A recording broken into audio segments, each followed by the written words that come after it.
Bonjour à toutes et à tous, je suis Cécile Duclos-Monteil et vous souhaite la bienvenue dans ce MOOC relatif aux droits et protection de l'environnement. Nous aborderons dans cette première séquence quelques éléments d'histoire et la définition du droit à l'environnement. Quelques éléments d'histoire.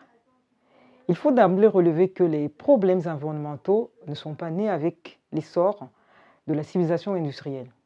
Toutefois, le droit de l'environnement n'a véritablement pris son essor qu'en 1960, en réaction à un certain nombre de catastrophes liées aux marées noires ou autres pollutions des mers, à la production d'énergie nucléaire et à l'industrie chimique. Concernant les marées noires, même si des marées noires avaient déjà eu lieu lors des deux conflits mondiaux, le naufrage du pétrolier libérien Torrey Canyon, qui inaugure la série des marées noires en mars 1967, au large de la Grande-Bretagne, avec plus de 77 000 tonnes d'hydrocarbures déversés dans la Manche, allait frapper l'opinion publique.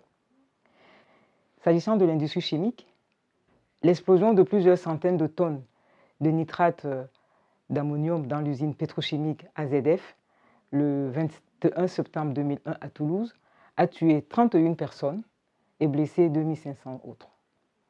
Les dégâts matériels ont été estimés à environ 2 milliards d'euros. Enfin, la production nucléaire. Le 11 mars 2011, un tsunami ravageait la partie nord-ouest de l'île d'Honshu au Japon, faisant un nombre considérable de victimes, plus de 18 milliers de morts et disparus, des blessés et des destructions considérables.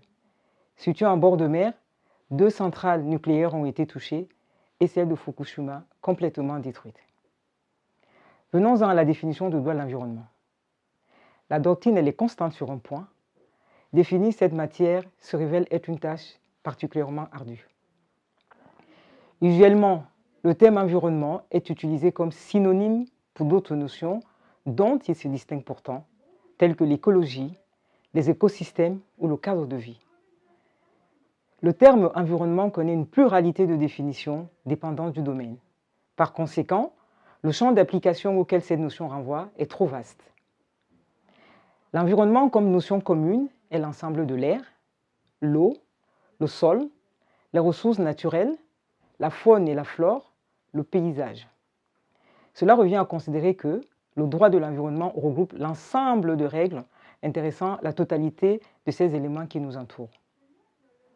Le petit Robert définit l'environnement comme l'ensemble des conditions naturelles et culturelles dans lesquelles les organismes vivants, en particulier l'homme, se développent.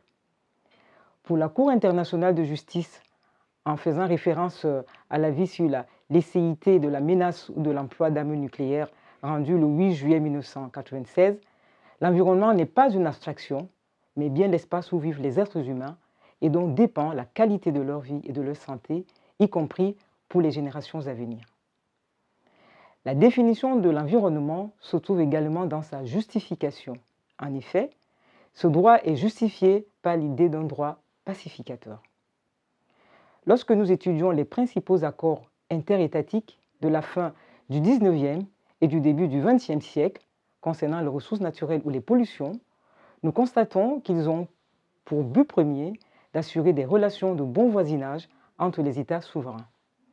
Je vous invite par exemple à lire la sentence arbitrale rendue en 1941 entre les États-Unis et le Canada concernant l'affaire de la fonderie du Trail. Ensuite, une approche utilitariste liée aux préoccupations d'hygiène et de promotion de l'agriculture va également justifier des textes s'intéressant à l'environnement. Vous avez par exemple la Convention de Paris du 19 mars 1902 sur la protection des oiseaux utiles à l'agriculture.